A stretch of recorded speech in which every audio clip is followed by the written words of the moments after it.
do you MAGA nurses, I can't believe that's a fucking demographic that exists, but do you MAGA nurses not realize that if these Medicaid cuts come through, you're gonna lose your job?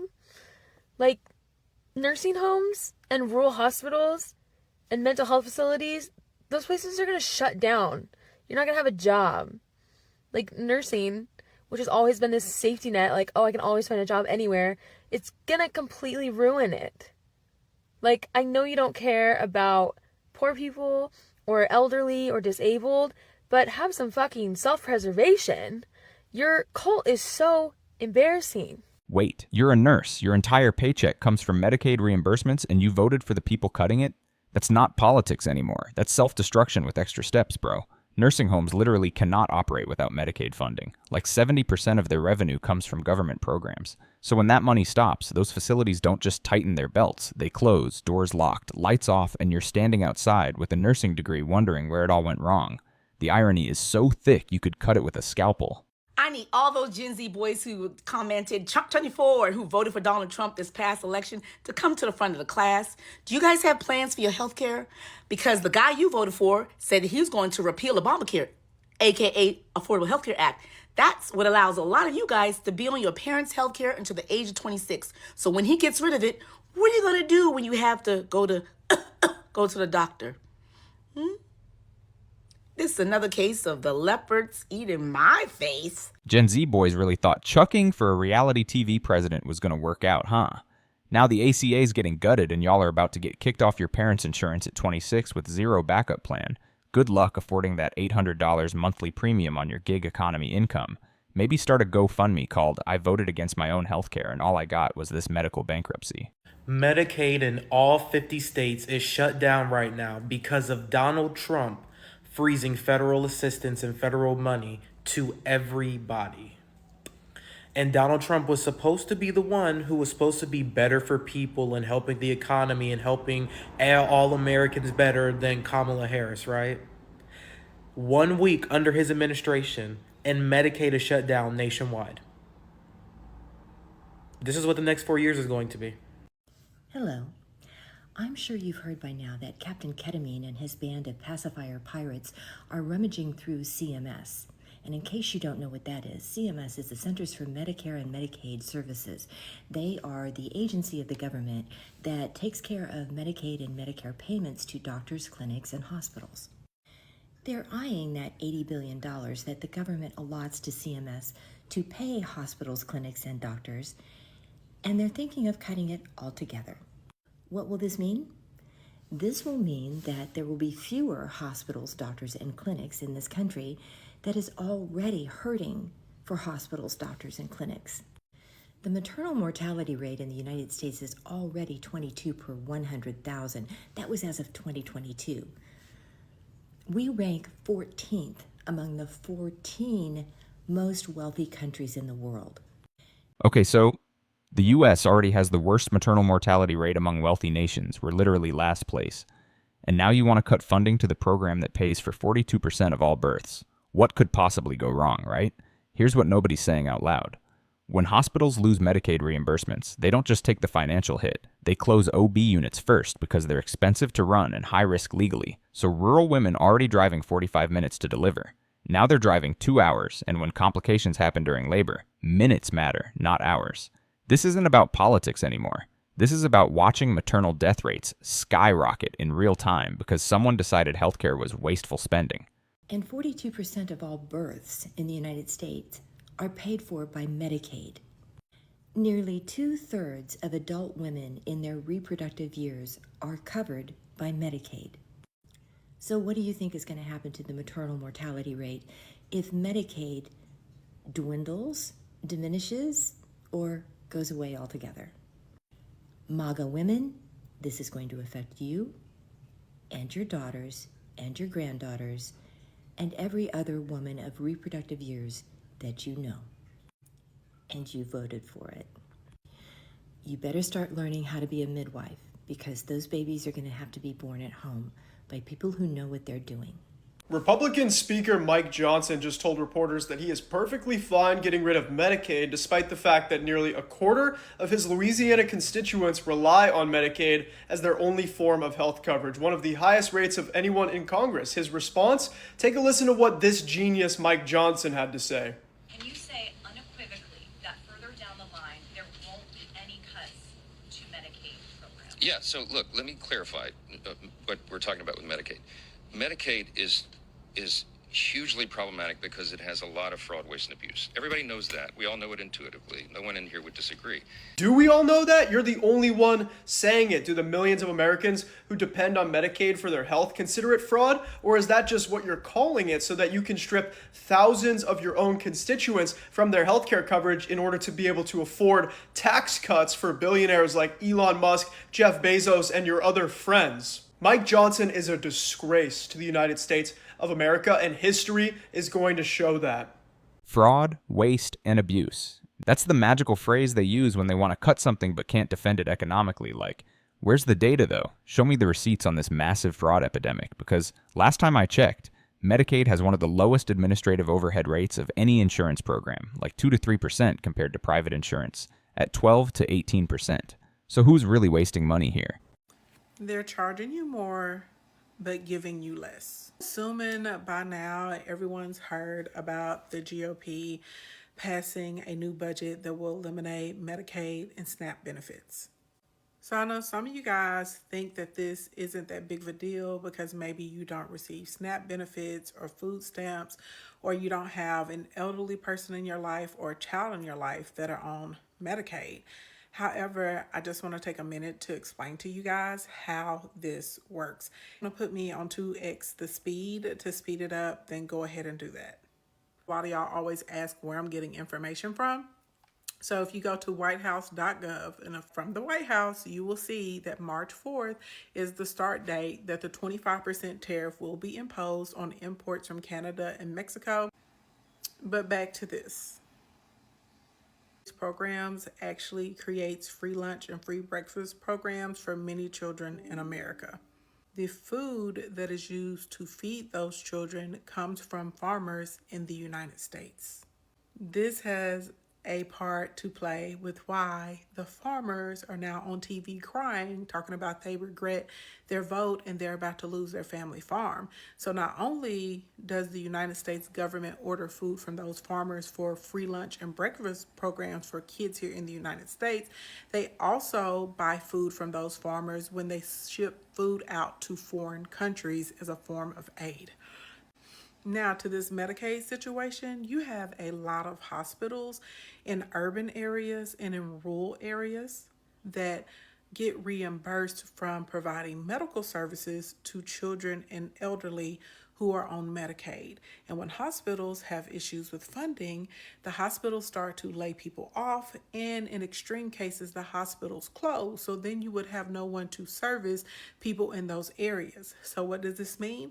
Things that could have been preventative or things that could have been stopped early now turn into much more aggressive and serious life-threatening diseases and problems, and the quality of life goes down. Death rate increases because now people don't have a medical facility in their area, and sometimes when people need immediate care and they have to drive hours away to get to a hospital or facility, patients that could have been saved transition.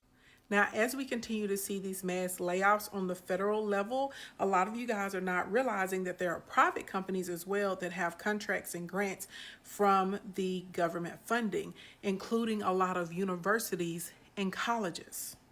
Just for fun, y'all go and look up and see what's happening in Alabama, because now the Republican constituents are freaking out because the number one employer for the state has lost its funding and is on the verge of shutting down, which means they're going to have thousands of people unemployed. Alabama's biggest employer tanking because federal funding dried up, and now the constituents care.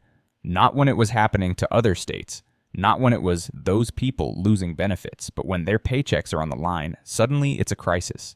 This is what happens when you treat government like it's this abstract enemy instead of the thing that literally funds your economy, federal contracts, grants, Medicaid reimbursements. That's not socialism.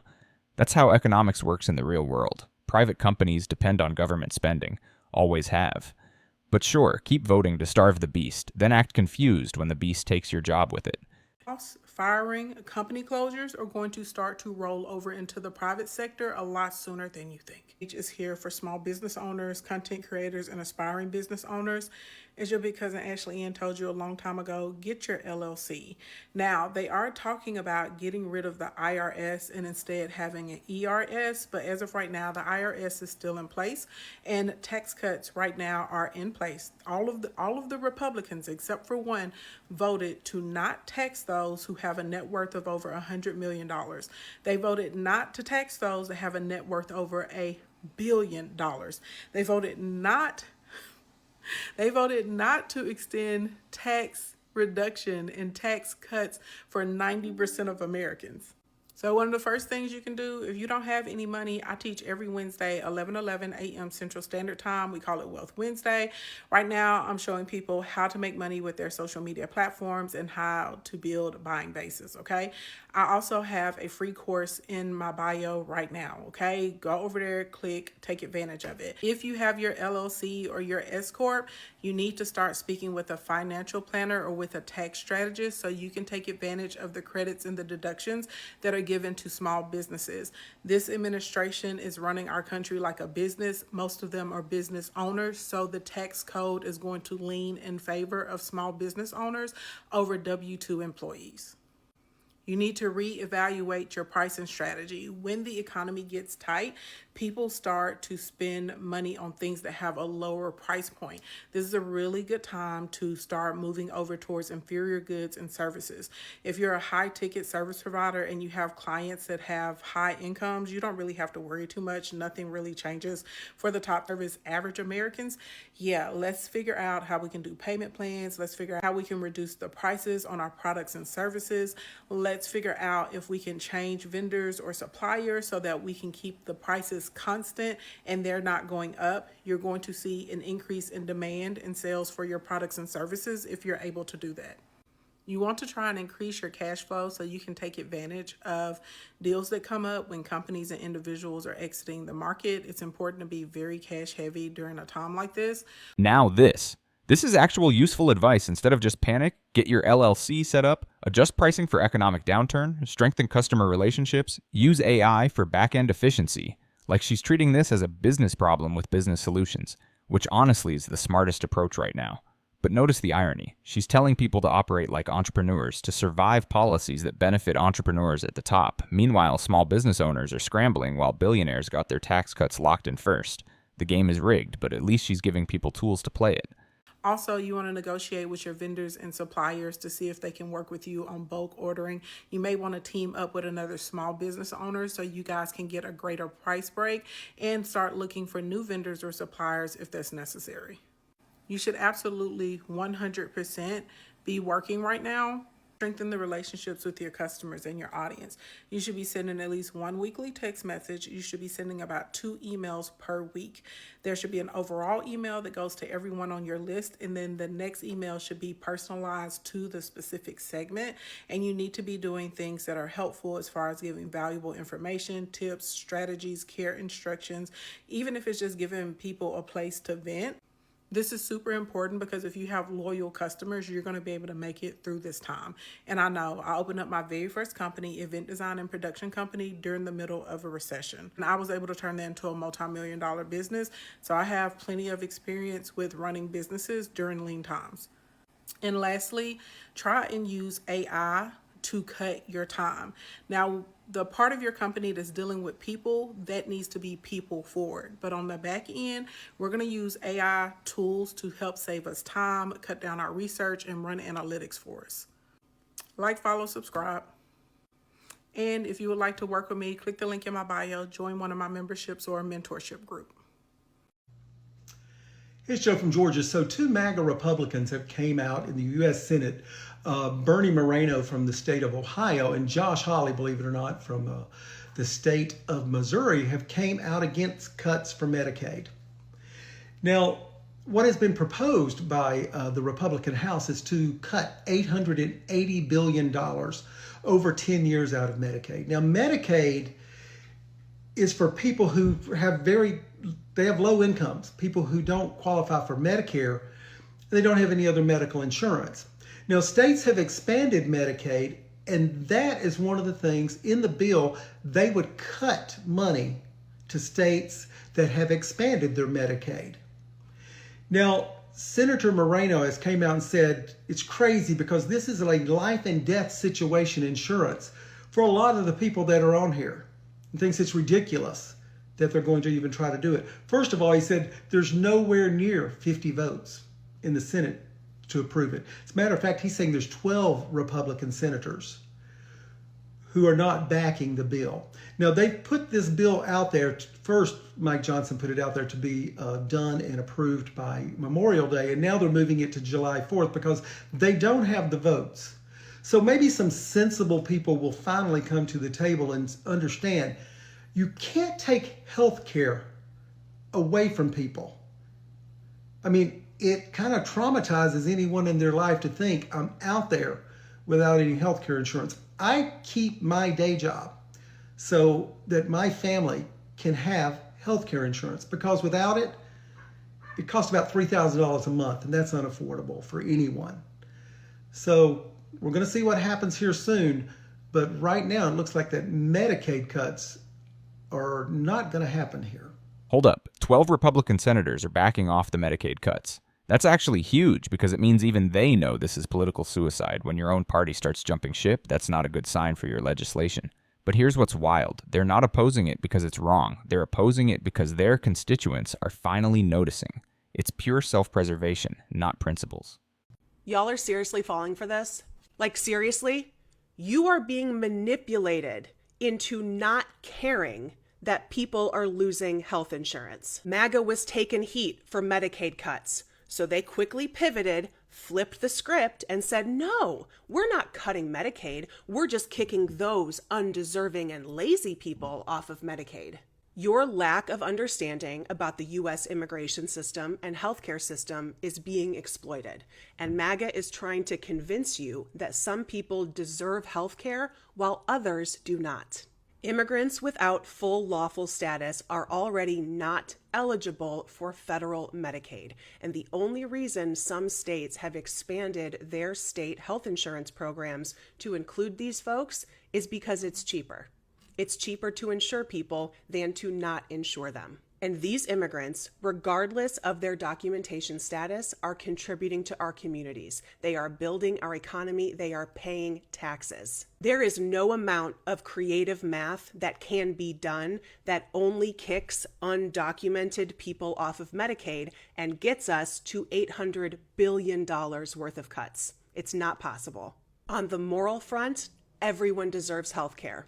On the financial front, bad health care will always be more expensive than good health care. And no one can make an economic argument that kicking people off of health insurance is going to save us money, because it won't. It is going to cost all of us way more money in the long run. Exactly. Preventive care is always cheaper than emergency care. This is healthcare economics 101. When you kick people off insurance, they don't just stop getting sick. They show up to ERs when things get critical, and ERs can't turn them away. So WHO pays for that. We do, through higher premiums and hospital costs. It's the most expensive possible way to deliver healthcare, but people keep falling for the cut spending rhetoric without understanding what actually happens next. So Democrats are lying again. It's regarding Trump cutting Medicaid. Didn't happen. Republicans are actually increasing Medicaid funding by 24%. Okay, Emily, this is an outrageous lie, even for you. And you think that we're the ones who are brainwashed on the Democratic side. Okay, well, I'm sure that you probably got your information from Trump's mouth, where he said, we're not doing any cutting of anything meaningful. The only thing we're cutting is waste, fraud, and abuse, which is interesting because wasn't that your boy Elon Musk's job?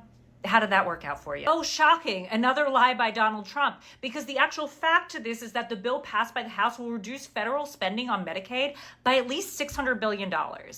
So where exactly is that 24% increase? Because I don't think that it's the 10.3 million people that are going to be losing their Medicaid. Or maybe you got your incorrect information from Carolyn Levitt, who said that the One Big Beautiful Bill also helps get our fiscal house in order by carrying out the largest deficit reduction in nearly 30 years. But if it was that, it was also wrong, because according to the fact check, this big beautiful bill would actually skyrocket our deficit and put us at over $1 trillion. Or maybe it was this statement where they said, we are not cutting Medicaid in this package. There's a lot of misinformation out there about this. But if it was this, you're also wrong. And I know that that's going to really upset you because you always want to blame everything on illegal immigrants. That is just completely false.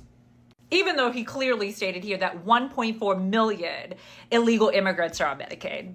The problem is that this terrible misinformation that people like Emily spread online is extremely detrimental to the future of us winning elections. We need more left-wing influencers that are combating this type of misinformation and that are using it for real on-the-ground efforts, because it's only one piece to combat this misinformation online. It's an entire other piece to make sure that this actually translates into the on-the-ground work that we need to win the 2026 midterms and the 2028 presidential election. You want to see us combat this misinformation in real time and turn it into real on-the-ground organizing, please visit our website, nationalgroundgame.com right now. Sign up to volunteer, sign up to donate. And as always, if you have questions after watching this video, send me a DM and I will help you out. He needs to come down on our level and live like we do. He wouldn't survive, I'm afraid. Do you have Medicaid right now? Yes, I do. Yes. Yes. Yeah. Yes, I was just approved a few weeks ago. You know, there's this narrative that a lot of people on Medicaid are lazy. Do you feel that's accurate? No, absolutely not. No, I'm not lazy. I try to get a hustle as much as I can. No, I think they just can't help themselves. Well, no, because I work. I do mechanic work, and so it kind of fluctuates. I have a bunch of health problems. I can work, but eventually I'll be where I can't work. Just got laid off. I'm a hairstylist, so it really just depends on how much I bring in due to my clientele. I'm currently trying to get like a part-time job, like a night job, just to put more money on the table, especially with the economy going up in prices and stuff. Can you tell me about how it would affect you if you lost your Medicaid coverage? Oh, Lord, I would have absolutely, teetotally nothing. I would not be able to live, period. I wouldn't even be able to eat. It would affect me real bad because I can't support myself. It'd be a very big impact because that's all we got right now. I have some possibly terminal illnesses, and I've had to postpone it waiting for Medicaid. And I'm sitting here literally just trying to survive. I wouldn't have no coverage at all. My grandchildren wouldn't have any coverage. My daughter wouldn't have any coverage. And we can't just go to the doctor as needed. I'm curious if you could say something to Representative Johnson about cutting Medicaid, what you might say to him. Well, Speaker Johnson, I can only say this. If you ain't had the shoes on your feet to see what it feels to be like under these conditions, then you won't never know it. Come out here and stay a little while. Part of that bill would also give tax breaks to the richest 5%. So billionaires would pay less in taxes. How do you feel about that? It's basically let's keep the rich rich and the poor poor. They have the money to pay for it. So why would you make them pay less? They're going to stay a billionaire, and then we still going to be poor. And there it is. The people actually on Medicaid, the hairstylist whose income fluctuates, the mechanic between jobs, the woman with terminal illness waiting for coverage just to survive. These aren't lazy people. They work. They contribute. They're just one bad month away from disaster. Keep the rich rich and the poor poor. That's the whole system summarized in one sentence. And the people making these decisions, they'll never understand what it's like to choose between medication and rent because they've never had to choose. Their healthcare is guaranteed for life while they vote to strip yours away. The cruelty is the point.